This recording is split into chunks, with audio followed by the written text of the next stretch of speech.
bienvenidos a esta segunda parte de la primera fecha del primer Simposio Internacional de Ensayo de Campo, de Laboratorio e Instrumentación Geotécnica, organizado por GeoInstruments International.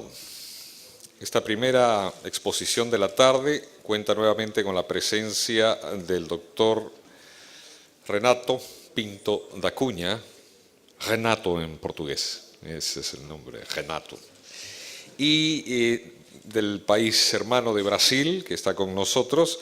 Esta vez su exposición se llama Aspectos Generales de Ensayos de Campo del tipo dilatómetro de Marchetti y presiómetro de Menard. Con el aplauso cordial de todos los que están presentes, además de quienes celebramos su puntualidad, recibamos una vez más al doctor Renato Pinto da Cunha.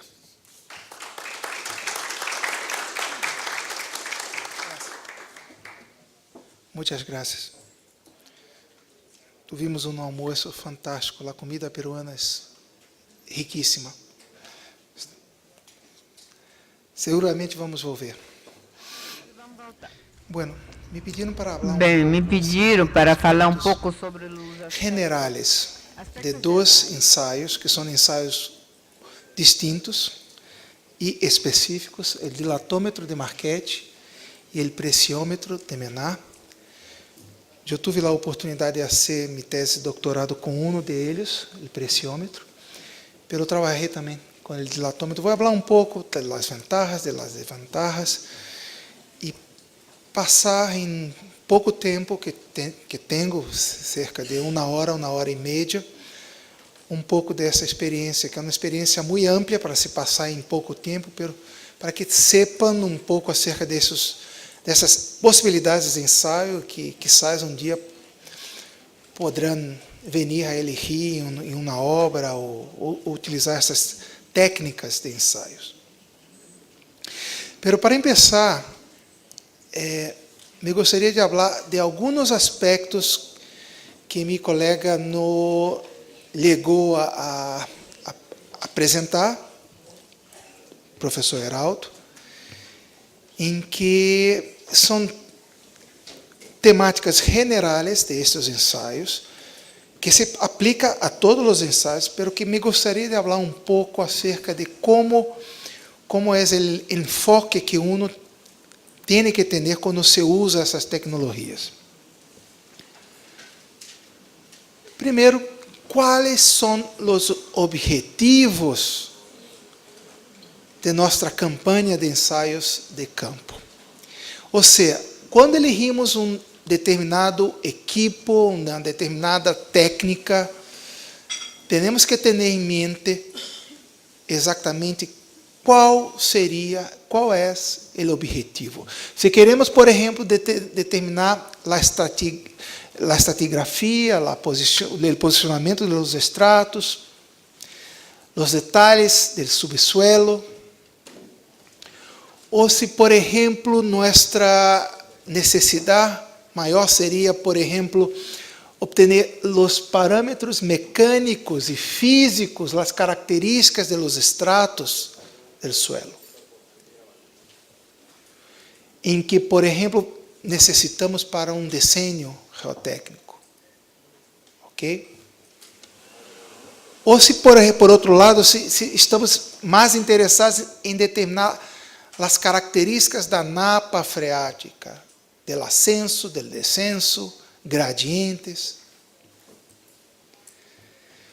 Ou, como o professor Heraldo Giachetti puso de uma maneira muito interessante, principalmente nas tecnologias mais novas, se estamos interessados com problemas de contaminação,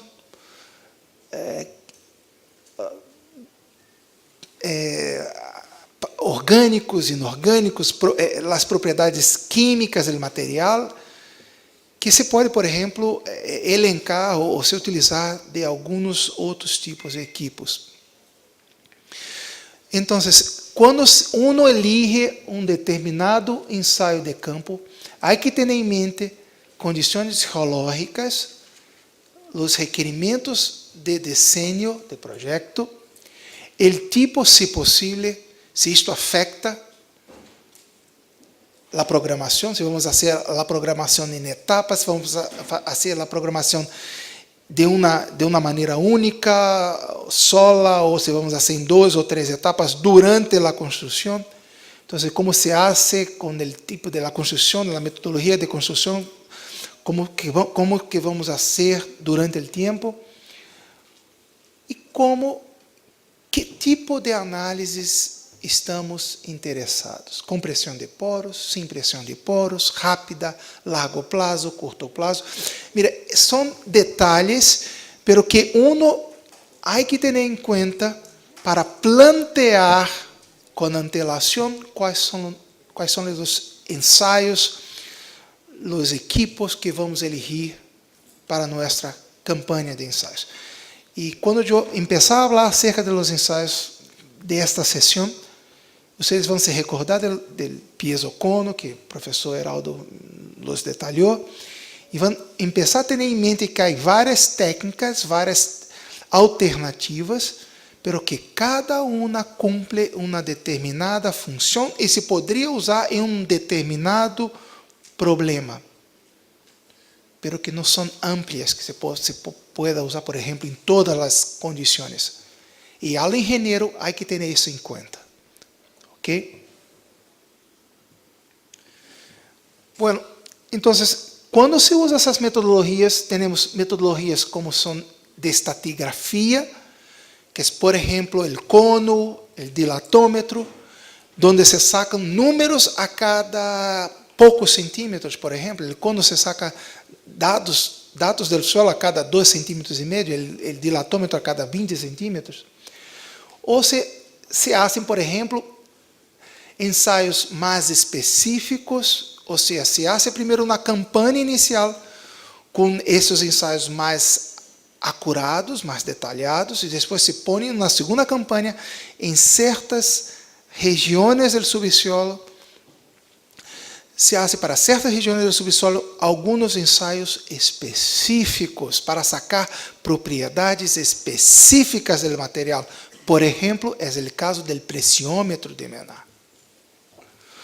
O se hace, como por ejemplo el profesor Heraldo les mostró, testes o ensayos combinados, donde se ponen en el mismo ensayo características de 2 o 3 ensayos. El cono resistivo, donde se hace simultáneamente, se sacan parámetros del cono y simultáneamente se puede obtener la resistividad del suelo, donde uno usa, por ejemplo, con una función de diseño ambiental, por ejemplo.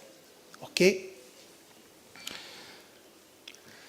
Y es claro, cuando se usa estos ensayos, hay que tener en cuenta que se pueden interpretarlos de 2 maneras distintas, de la manera directa o de la manera indirecta. En Brasil, por ejemplo, las cimentaciones profundas, superficiales, se las diseña básicamente con maneras directas. O sea, tú vas al campo, tú haces un determinado ensayo, que a nosotros nos gusta mucho usar el SPT, Standard Penetration Test, y directamente sacamos, por ejemplo, la capacidad portante, o directamente intentamos hacer correlaciones con asentamientos y cosas así.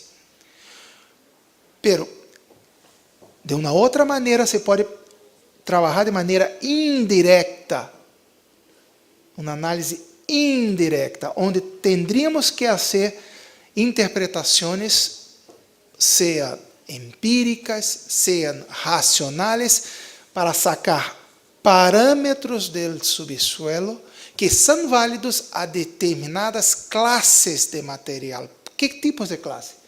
Arenas o drenadas, arcillas o no drenadas. Y con esos parámetros, ahí sí, vamos a hacer un diseño de asentamiento, de desplazamiento horizontal, sismo, lo que sea. Entonces, es una manera indirecta de hacer el diseño.